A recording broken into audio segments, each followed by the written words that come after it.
자, 여러분, 서양 사상의 기틀을 다진 철학자 하면 딱 떠오르는 이름 바로 아리스토텔레스죠.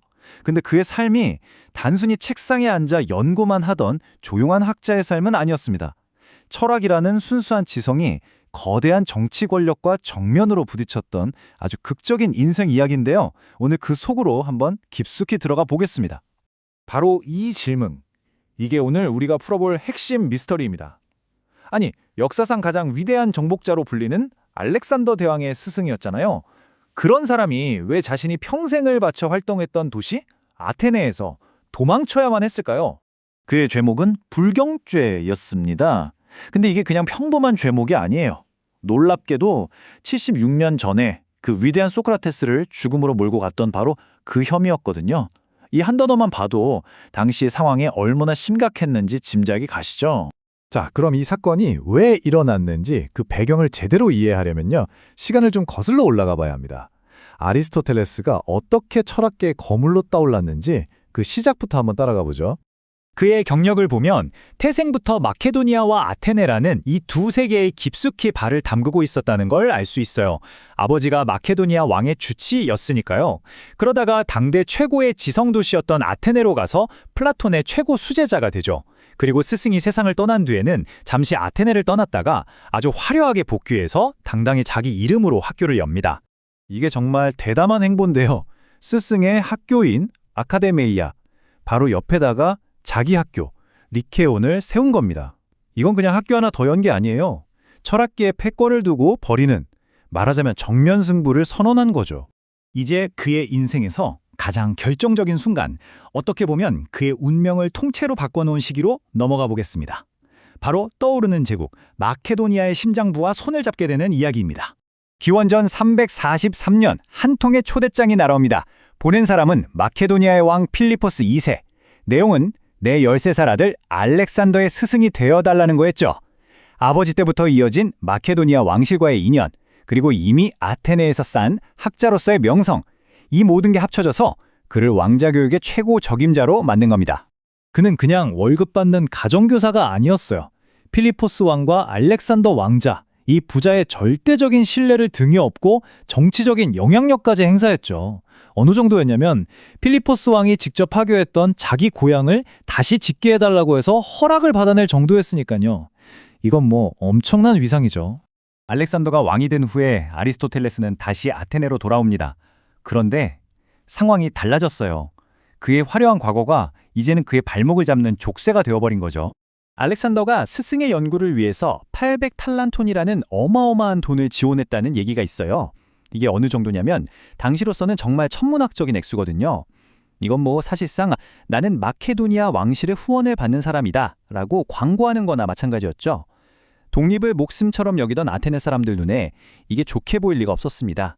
자, 그럼 당시 아테네 사람들 입장에서 한번 볼까요?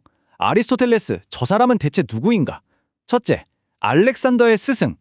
둘째, 마케도니아 총독 안티파트로스의 절친. 심지어 그의 친구는 아테네인들이 가장 싫어하는 알렉산더의 칙령을 전달한 인물이었어요. 이런데 어떻게 그를 순수한 철학자로 볼 수 있었겠어요? 완전 친마케도니아파의 거두, 마케도니아의 앞잡이로 보였던 거죠. 하지만 모든 권력은 영원할 수 없죠. 그를 든든하게 지켜주던 거대한 보호막이 갑자기 사라지면서 그는 아테네의 정치적 폭풍 한가운데 그야말로 무방비 상태로 내던져집니다. 기원전 323년 도미노가 쓰러지기 시작합니다. 첫째, 알렉산더 대왕이 갑자기 죽어요. 그러자 아테네에서는 억눌려 있던 반마케도니아 감정이 용암처럼 폭발하죠. 정치적 반대파들은 이때다 싶어 이 분노를 터뜨릴 상징적인 희생양을 찾기 시작했고 그들의 레이더에 딱 걸린 게 바로 아리스토텔레스였습니다. 고발의 빌미가 된 인물이 바로 헤르메아스인데요. 이 사람 신분이 좀 복잡합니다. 환관이자 노예 출신인데 자수성가에서 한 도시의 독재자, 즉 참주가 된 인물이에요. 아리스토텔레스에겐 둘도 없는 친구이자 아내의 아버지, 그러니까 장인이었지만 대부분의 그리스인들 눈에는 그냥 근본 없는 독재자였죠. 자, 그럼 불경주의 증거는 뭐였을까요? 그의 심오한 철학책들? 아닙니다. 정말 놀랍게도 그가 몇 년 전에 죽은 친구 헤르메이아스를 기리기 위해 쓴 찬가, 그러니까 시 한 편이 그의 발목을 잡았습니다. 바로 이 구절이 문제였습니다. 헤라클레스, 아킬레스 같은 위대한 영웅들 옆에 감히 노예 출신 독재자를 나란히 놓다니 이게 그의 정적들이 내세운 논리였습니다. 이건 신에 대한 모독이고 그리스 정신을 더럽히는 명백한 불경죄라는 거죠. 자, 이제 공은 아리스토텔레스에게 넘어왔습니다. 이 정치적인 재판 앞에서 그는 과연 어떤 선택을 했을까요? 그의 마지막 심판의 순간입니다. 아리스토텔레스는 똑똑한 사람이었죠. 이게 철학의 문제가 아니라 처음부터 끝까지 정치 보복이라는 걸 정확히 꿰뚫어 본 겁니다. 그래서 그는 76년 전 소크라테스와는 정반대의 길을 선택해요. 바로 아테네를 떠나버리는 거죠. 그리고 떠나면서 이 말을 남깁니다. 정말 유명한 말이죠. 나는 아테네인들이 철학에 대해 2번 죄를 짓도록 내버려두지 않을 것이다.